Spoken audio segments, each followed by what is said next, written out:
Roma, 14 de junio de 1497.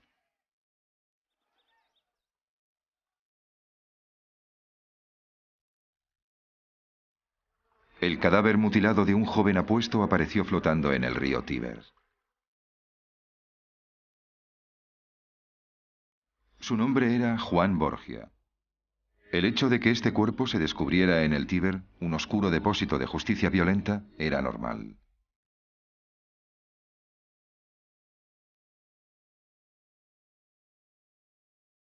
Lo más excepcional era que Juan Borgia era el hijo predilecto del Papa. El misterio de su asesinato todavía hoy en día intriga a los investigadores. ¿Fue una represalia contra el mandato terrorífico del Papa, llevada a cabo por alguien que temía la picadura mortal del veneno de los Borgia?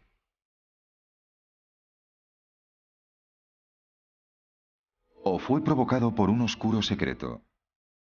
Un secreto que tiene sus inicios en el rumor sobre una aventura sexual entre el Papa y su hija. El asesinato de Juan Borgia solo es un episodio de una serie llena de traición, veneno, incesto y misterio.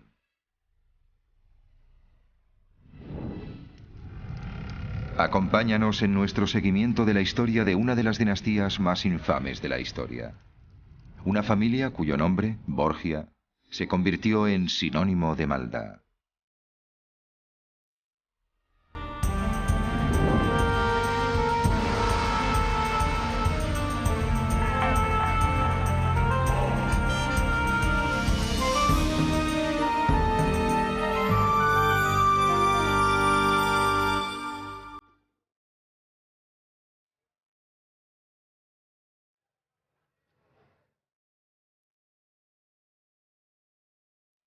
Roma, siglo XV, en la cúspide del Renacimiento italiano, durante el florecer de las artes, pintura, arquitectura, escultura, música y literatura.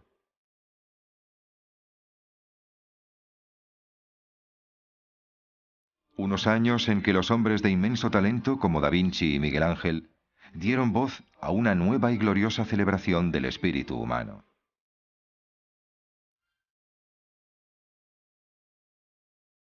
Una familia conseguiría dominar la vida cultural de esta época.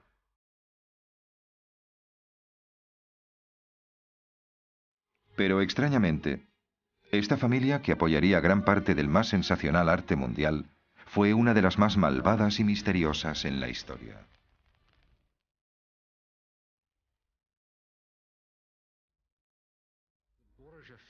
La familia Borgia se ha convertido en el archisímbolo de la traición, la decadencia, la violencia, el asesinato, la lujuria carnal, de cualquier forma de vileza que se pueda imaginar. La reputación de los Borgia en cuanto a depravación casi no tiene precedentes en la historia.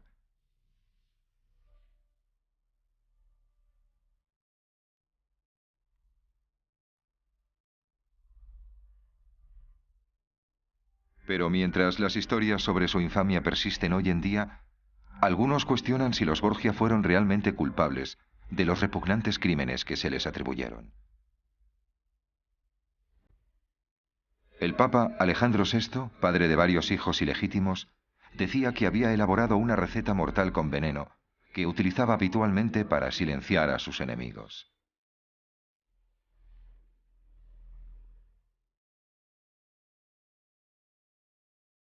Juan, su malhumorado hijo mayor, creía haber ordenado la ejecución de un huésped de la cena por un insulto sin intención.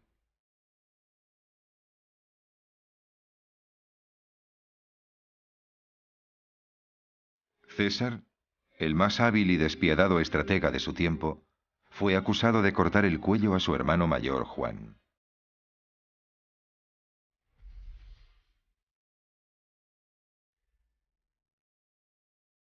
Y Lucrecia, una niña de cabello dorado, cuya supuesta aventura con su padre, el Papa, conmocionó a la sociedad romana.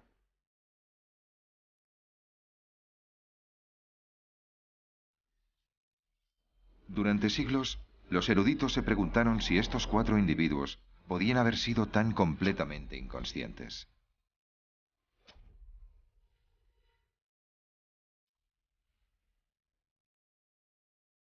Fue en el año 1456, a la edad de 25 años, cuando Alejandro comenzó a escalar hacia el poder en una iglesia corrupta, mediante la compra de su propio nombramiento como cardenal.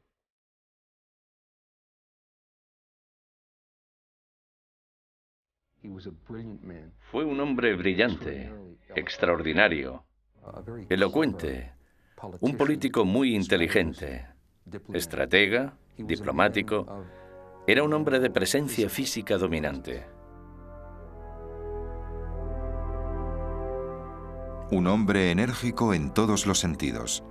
Alejandro no tenía intención de controlar su apetito sexual, a pesar de llevar la vestidura encarnada de la Iglesia. En esto no era excepcional. El celibato va contra natura.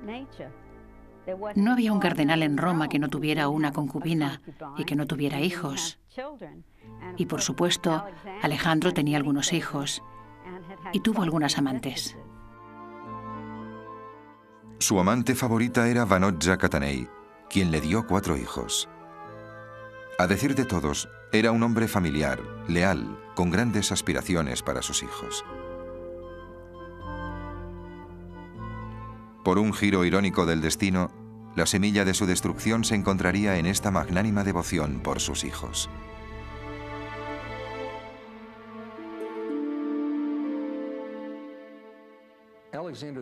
La familia de Alejandro VI significaba todo para él. Amaba a sus hijos profundamente. Todos los historiadores están de acuerdo en esto. Su amor por sus hijos fue tan excesivo que lo condujo a cometer los peores errores. Alejandro decidió que sus hijos debían gozar de todos los beneficios que la riqueza y el poder podían comprar. Cuando eran muy pequeños, los sacó del hogar materno para asegurarles una alta posición social. Esta fue una decisión muy calculada. No se consideró apropiado para Lucrecia ni para cualquiera de sus hermanos que la madre les criara. A la larga, esto no se correspondió con las ambiciones de Alejandro en cuanto a la educación de su familia. Creo que les recordaba la vergüenza de su ilegitimidad, y educados por su padre eran y podían convertirse en legítimos.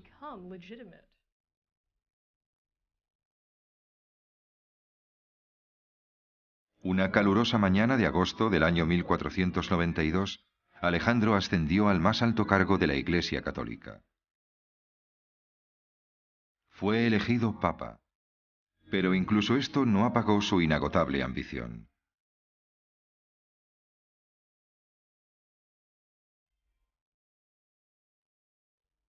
La Italia de su tiempo era una confederación poco precisa de ciudades-estado. Ahora que era papa, Alejandro esperaba unificar estos principados enfrentados bajo su control. En efecto, se convertiría en el soberano de la mayor parte de Italia.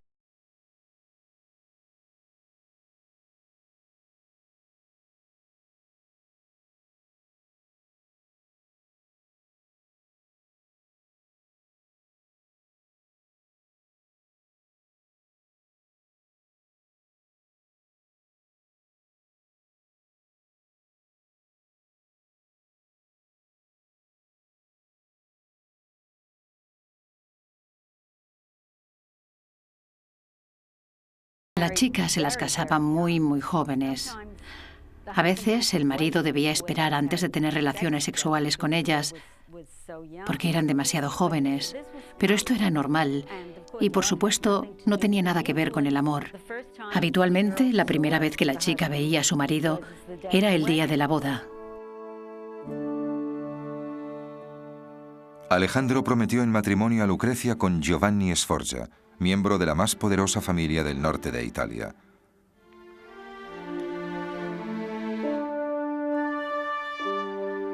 La pareja se casó en el Vaticano con toda la pompa y solemnidad de una boda real.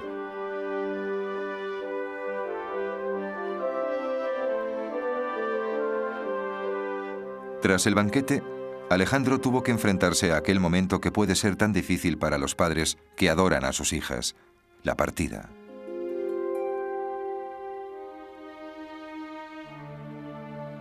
Pero la verdadera naturaleza de la relación entre Alejandro y Lucrecia se convertiría en una fuente de rumores para el pueblo de Roma.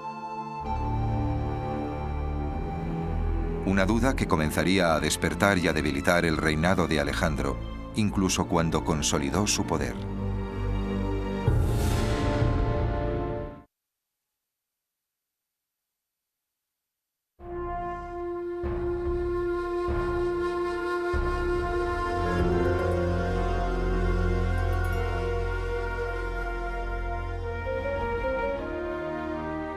El Papa Alejandro, esperando extender su reinado por toda la península de Italia, no dudó en utilizar a su propia hija Lucrecia como peón en su estrategia política. Cuando tenía 13 años, la casó con un completo extraño que le doblaba la edad.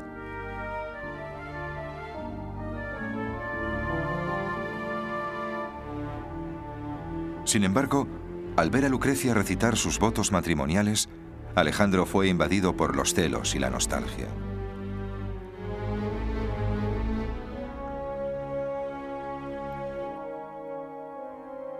Tras la ceremonia, el Papa hizo algo que para los cánones del siglo XX parece incomprensible.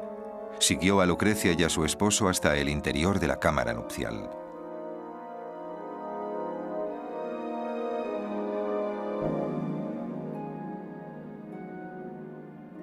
De acuerdo con las principales fuentes, cuando Lucrecia se metió en la cama con Giovanni Sforza, quien era su primer marido, Alejandro estaba allí para asegurarse de que el matrimonio se había consumado. Por supuesto, realmente no les vio, puesto que había una sábana que les cubría. Lo que estaba haciendo era lo que todo padre o familiar hacía. Siempre había alguien presente cuando una pareja joven tenía relaciones sexuales por primera vez. El matrimonio se consideró un contrato legal, sellado y cumplido mediante el primer acto sexual.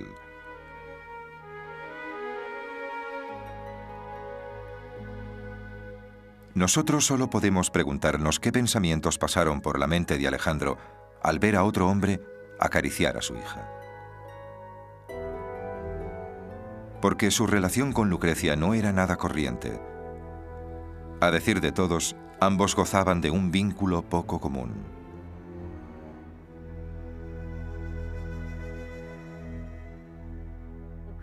Lucrecia tenía un enorme deseo por complacer a su padre. Alejandro la adoraba y era muy cariñoso con ella. Y por supuesto ella quería que su padre pensara que era maravillosa. Incluso después de que Lucrecia se casara, su vida continuó dominada por su excéntrico padre.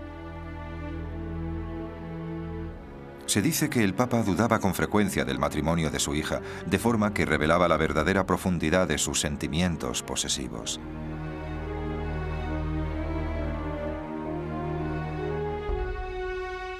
En 3 años, un cambio en las alianzas políticas dio al Papa la excusa para examinar el casamiento que él había ordenado, y empezó a considerar que se había equivocado.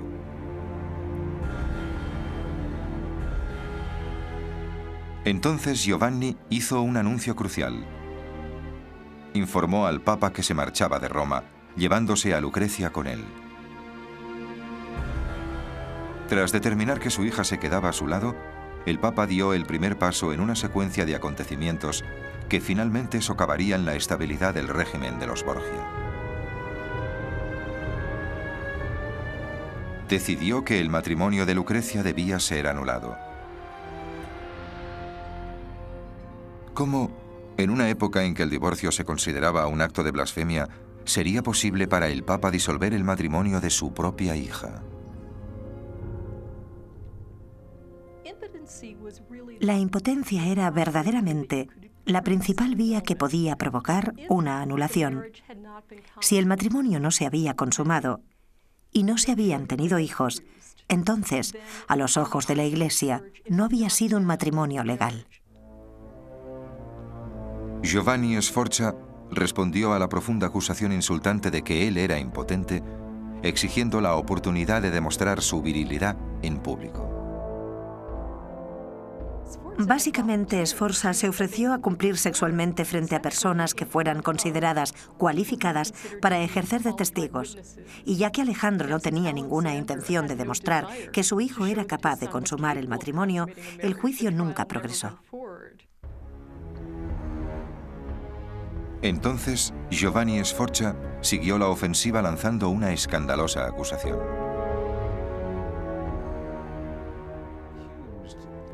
Acusó a la familia Borgia de delitos incalificables, incluso de incesto. Afirmó que el padre quería que la hija volviera para seguir con su ilícito vínculo sexual. Si la acusación de incesto era cierta, sigue siendo una de las dudas sin respuesta de la historia.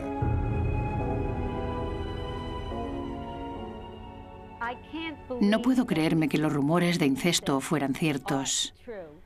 Todo lo que sabemos sobre Alejandro como padre, quizá tuviera en algún momento pensamientos incestuosos. La mayoría de los padres los tienen. La mayoría de las hijas también, en un momento u otro.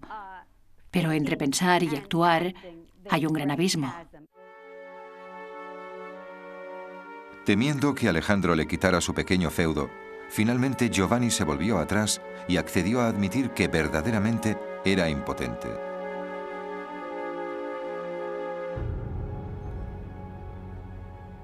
Entonces, ¿cómo fue posible que este episodio pudiera mancillar la reputación de los Borgia para siempre? El rumor de incesto, iniciado por un esposo humillado, iba a continuar gracias a otros enemigos de la familia. El más destacado entre ellos era Francesco Guicciardini, un historiador preeminente y uno de los hombres más influyentes del Renacimiento.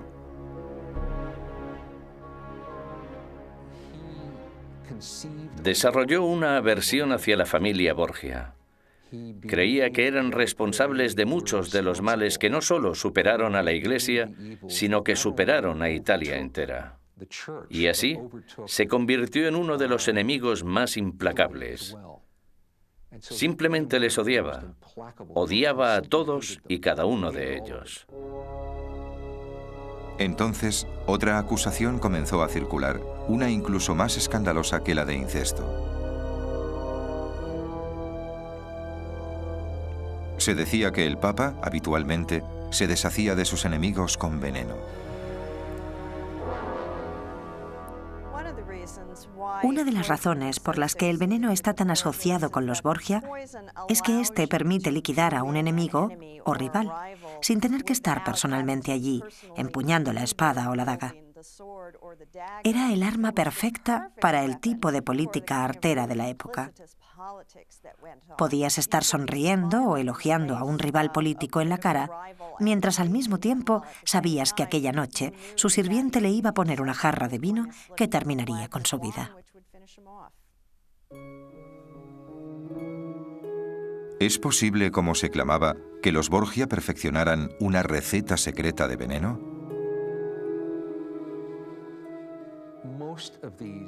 La mayoría de estas historias sobre el veneno de los Borgia, el uso del famoso veneno Cantarella, que era el polvo de los Borgia, tal como lo llamaban la mayoría de estas historias, la mayoría de estos envenenamientos nunca podrían haber ocurrido, lo que no significa que la acusación sea totalmente infundada. ¿Por qué la joven y hermosa Lucrecia, más que cualquier otro miembro de la familia, fue la más relacionada con el veneno? La respuesta más posible ofrece la inquietante oportunidad de comprender una actitud que perdura en alguna medida en nuestros tiempos.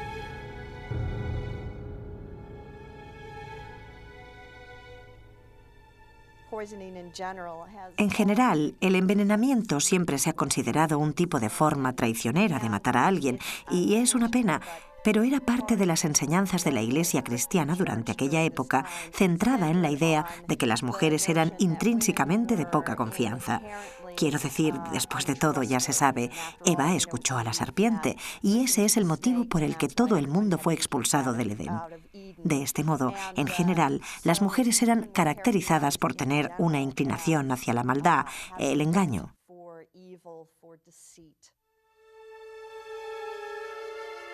El rumor decía que Lucrecia había desarrollado una forma ingeniosa de suministrar una dosis mortal de veneno a sus enemigos mediante un anillo empapado en arsénico.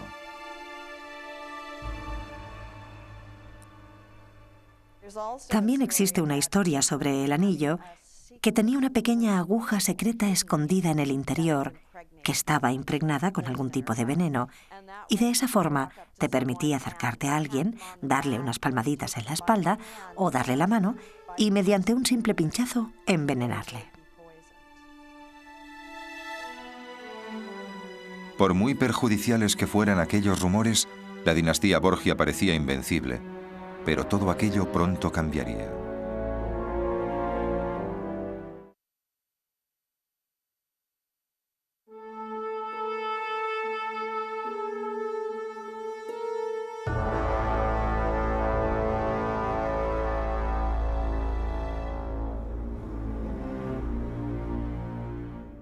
Durante el año 1497, muchos creían que el Papa Alejandro VI estaba corrompiendo la santidad de la Iglesia Católica.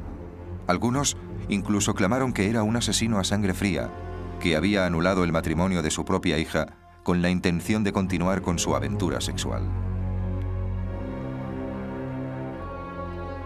Aparentemente despreocupado por estos rumores, Alejandro todavía quería más poder.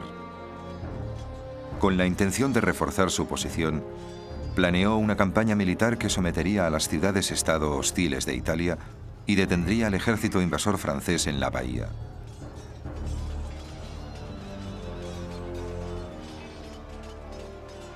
Alejandro pensó que conocía al hombre perfecto para llevar a cabo este ataque. Ordenó volver de España a su hijo predilecto, Juan Borgia.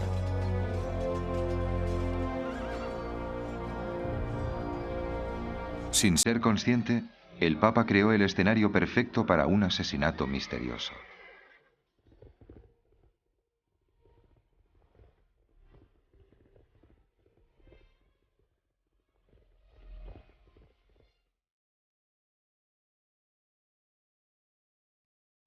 El otro hijo de Alejandro, César, quien estaba furioso por el favoritismo que creía que se mostraba hacia su hermano, ahora estaba seguro de que había sido injustamente pasado por alto para dirigir el ejército de su padre.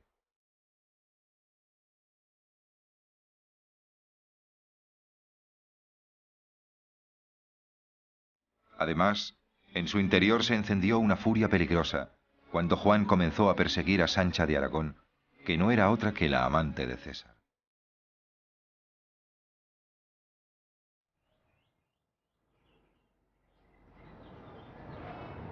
Solo unas semanas después del regreso de Juan a Roma, los hermanos cenaron en casa de la madre en la plaza Pizzo di Merlo.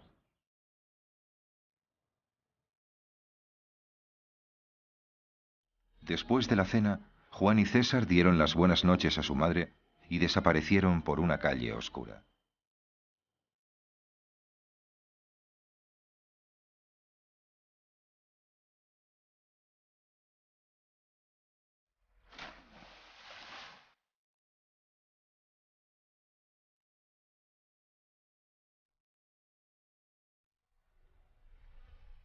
La tarde siguiente, un pescador sacó el cadáver destrozado de Juan del río Tíber.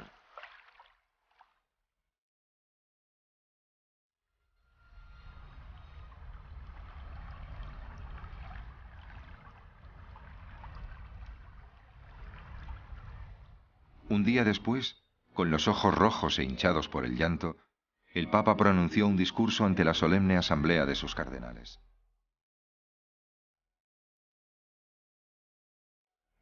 El golpe que ha caído sobre nosotros es el más duro que posiblemente podríamos haber sufrido. Amábamos a Juan más que a cualquier otro en el mundo. Podríamos ofrecer hasta 7 tiaras para poder llamarlo a la vida. Dios nos ha castigado por nuestros pecados. Papa Alejandro VI, 1497.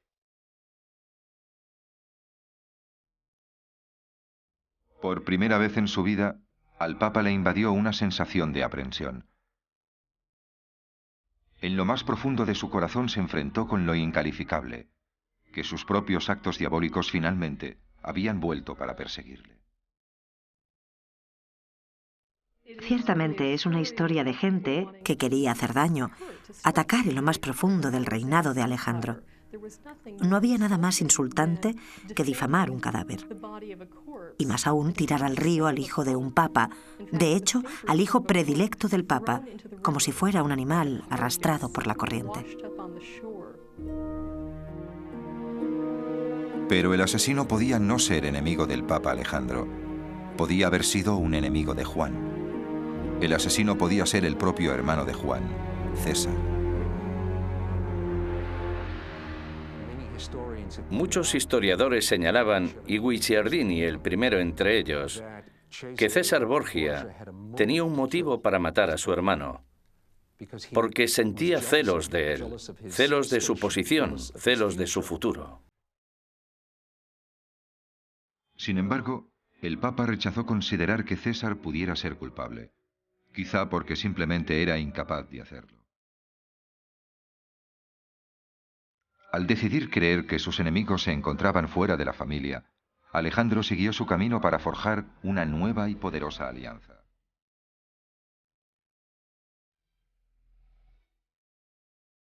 Una vez más consideró que Lucrecia era el medio para consolidar esta alianza. La prometió en matrimonio con Alfonso, el hijo del rey de Nápoles. Era otro matrimonio pactado. Pero la reacción de Lucrecia al ver a Alfonso se ha descrito como ese milagroso e irresistible fenómeno, conocido como amor a primera vista. Allí estaba aquel joven, que se suponía debía ser increíblemente apuesto. Y además era una persona noble, como creo que fue Lucrecia. Fue como un rayo, así lo llamaron.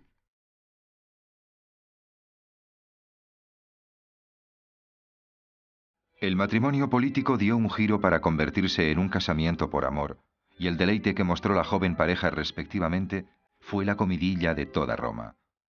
En 6 meses, Lucrecia anunció que iba a tener un hijo.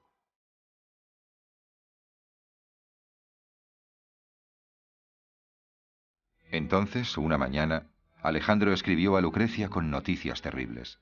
Había arreglado un matrimonio para su hermano César con una princesa francesa, y esta alianza estaba en conflicto con la que se había efectuado con el matrimonio de ella y Alfonso. Los lazos con la familia de Alfonso ahora debían romperse. Alfonso, creyendo que su vida corría peligro, huyó, dejando atrás a la embarazada Lucrecia. Lucrecia suplicó a su padre que le garantizara protección a su esposo. El Papa parecía profundamente conmovido por las súplicas de su hija. Mandó a un enviado tras Alfonso, asegurando la protección del joven. La joven pareja se reunió de nuevo. En un mes, Lucrecia dio a luz a un varón sano. En muestra de gratitud le puso el nombre de su padre, el Papa. Sin embargo, podía no tener verdaderos motivos para estar agradecida, puesto que cuando la joven madre gozaba del milagro de su recién nacido hijo, un enemigo oculto conspiró el final de su felicidad. Los historiadores han señalado que Alejandro era un hombre enormemente traidor. Nadie sabe si realmente intentó dejar a Alfonso con vida o simplemente estaba esperando el momento oportuno para atacar.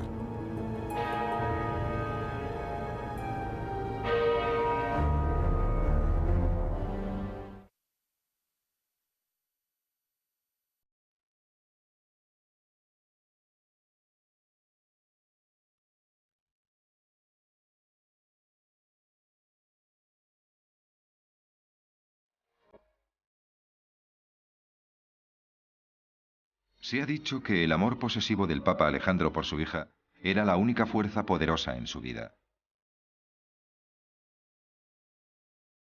Muchos clamaron entonces que Lucrecia había encontrado la felicidad en las manos de otros, y que Alejandro estaba atormentado por los celos y la nostalgia.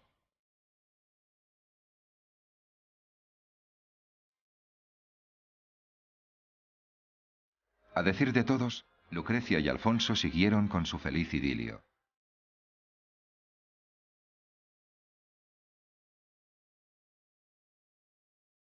Hasta aquel fatídico verano de 1500.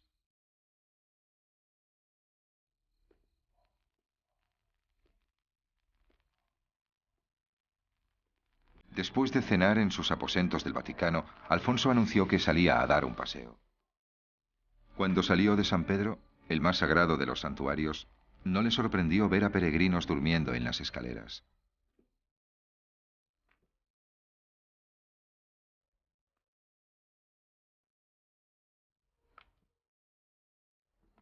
El ataque asesino le llegó por detrás.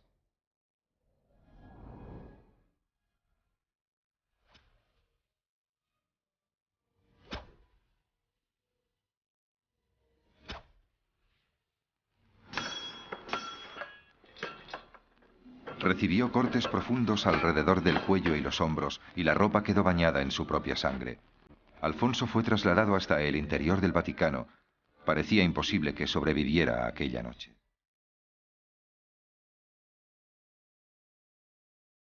Lucrecia se desmayó al verle. El Papa dispuso protección las 24 horas para defenderse de más ataques por parte de los misteriosos asesinos.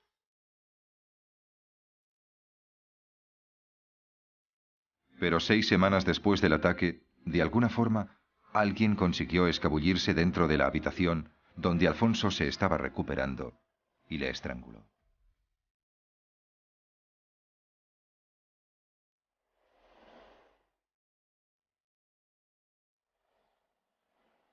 Lucrecia estaba deshecha. La profundidad de su pena ha pasado a la inmortalidad en forma de poema, escrito por uno de sus amigos cercanos. ¿Por qué no he podido irme yo a la tumba contigo? Calentaría mi fuego este gélido hielo y transformaría con lágrimas su sed en carne viva.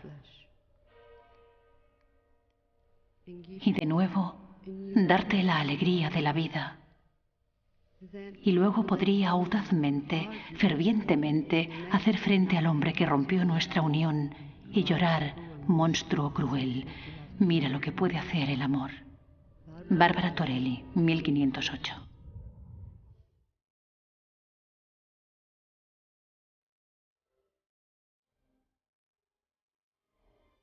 Pronto circularon rumores bien fundados por la corte papal que decían que el asesino no era otro que el secuaz de más confianza de César.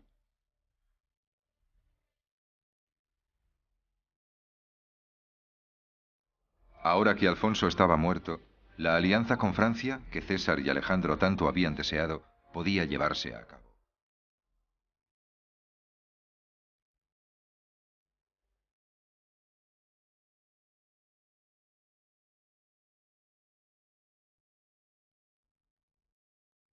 ¿Había cumplido César las órdenes de su padre? ¿O estaba actuando por cuenta propia, haciendo lo que su padre no era capaz de hacer?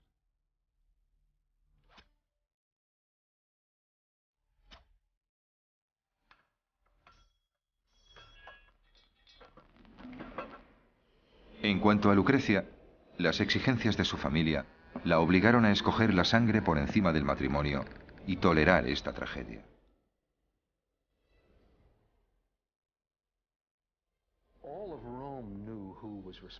Toda Roma sabía quién era el responsable de la muerte de Alfonso. Pero como había una falta absoluta de pruebas, de documentación, finalmente aceptó el crimen. Y peor aún, lo olvidó como parte de la dinámica de su familia, en la cual ella siempre seguiría impotente, mientras su padre y hermano vivieran. Ella nunca fue más que su peón.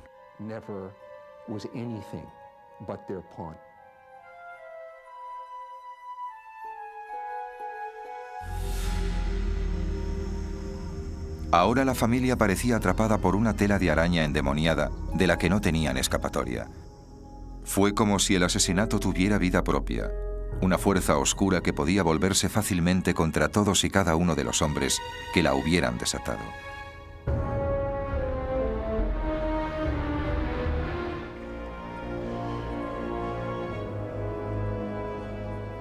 A principios del siglo XVI, la familia Borgia se encontraba muy cerca de realizar su sueño de convertirse en una fuerza poderosa en la política europea.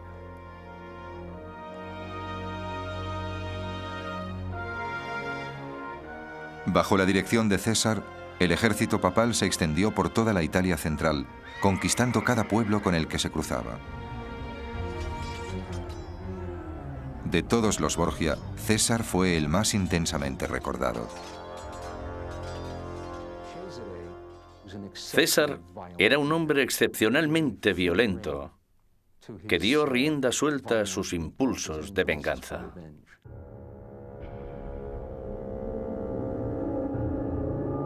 Aunque él no podía haberlo sabido, y quizá no le hubiera importado, la despiadada habilidad política y la astucia de César le correspondió con una inmortalidad excepcional.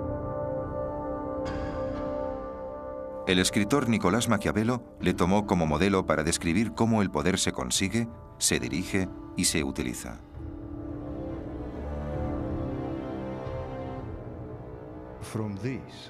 De esto surge la duda sobre si es mejor ser amado más que temido o temido más que amado. La respuesta es que uno debe ser ambas cosas, temido y amado. Pero como es difícil para ambas ir juntas, es más seguro ser temido que amado. El Príncipe, Nicolás Maquiavelo, 1512.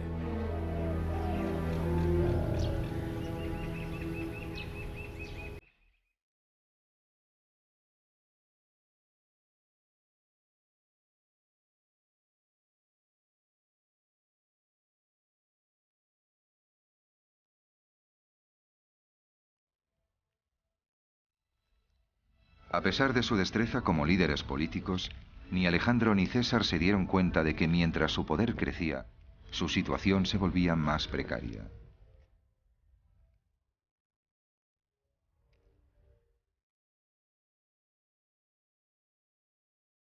De todas las voces de advertencia a las que deberían haber prestado atención, quizá la más estridente fue la del monje dominico Girolamo Savonarola.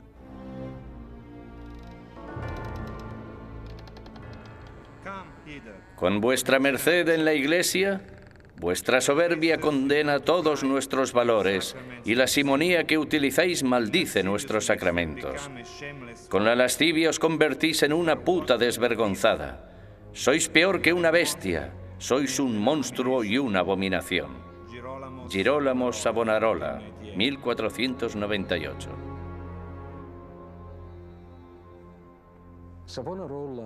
Fundamentalmente, Savonarola apoyaba la reforma de la Iglesia. Fue una de las voces más elocuentes, poderosas y vehementes de Italia. Reivindicaba que la Iglesia debía reformarse para no perder toda su vitalidad espiritual. Pensaba que la familia Borgia eran la personificación de lo que no funcionaba en la Iglesia. Savonarola predijo que se acercaba la destrucción de la Iglesia católica.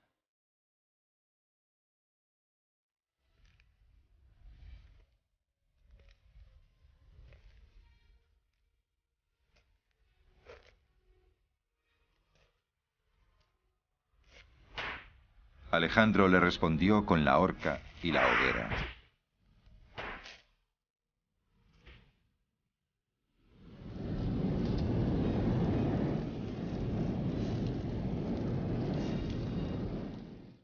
Entonces, en el verano de 1503, después de asistir a una cena informal, Alejandro y su hijo César fueron invadidos por una enfermedad misteriosa. Durante días ambos estuvieron cerca de la muerte. ¿Habían caído víctimas de una enfermedad? César se recuperó. Alejandro, un hombre que había entrado en los 70, no lo consiguió. La espantosa apariencia de su cadáver originó rumores de asesinato. Fue Guicciardini quien nos explicó muy detalladamente cómo estaba el cadáver de Alejandro tras su muerte en 1503. La lengua morada y ennegrecida, el cuerpo tan grande e hinchado por causa del veneno que nadie lo pudo meter dentro del ataúd sin empujarlo fuertemente varias veces. ¿Había sucumbido Alejandro, el supuesto maestro del veneno, a un elixir mortal?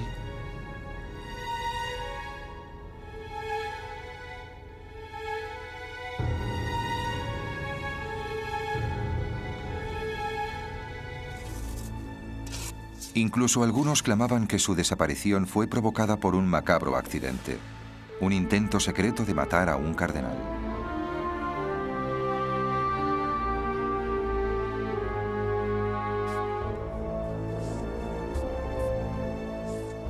Sin embargo, hoy en día, los expertos forenses dudan de la teoría de que el cuerpo hinchado fuera un signo seguro de envenenamiento.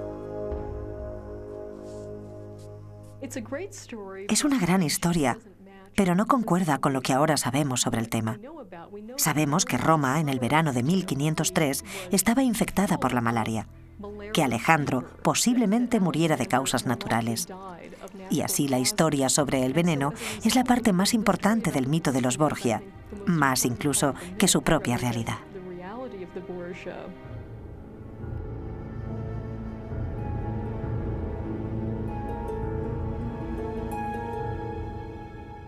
La familia parecía amenazada por una maldición siniestra.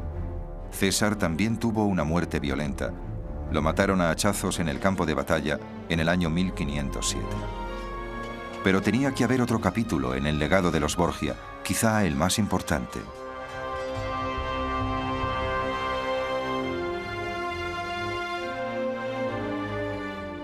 Lucrecia todavía estaría viva para presenciar el trascendental acontecimiento cuando en 1517 Martín Lutero clavó su declaración en la puerta de la iglesia de Wittenberg, en Alemania, y empezó la Reforma Protestante.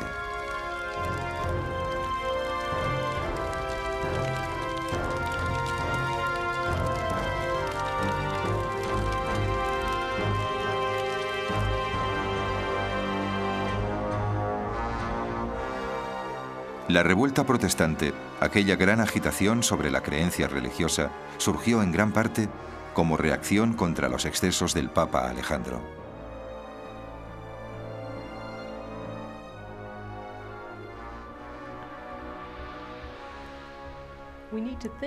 Necesitamos pensar en la crítica del papado de Alejandro y sus desenfrenadas ambiciones, puesto que a la larga fue un eslabón más que alumbró a Martín Lutero en 1517 y a la escisión del cristianismo no muchos años después.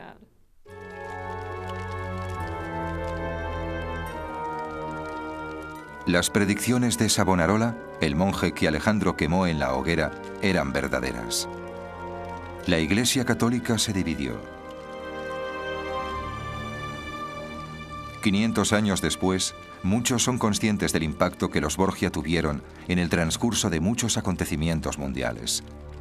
Algo de la leyenda sobre la infamia de los Borgia persiste y nos hace reflexionar acerca de la naturaleza de unos acontecimientos diabólicos que causaron que esta familia se volviera contra su propia carne, reduciendo a cenizas lo que Alejandro había tramado y todo por lo que había soñado.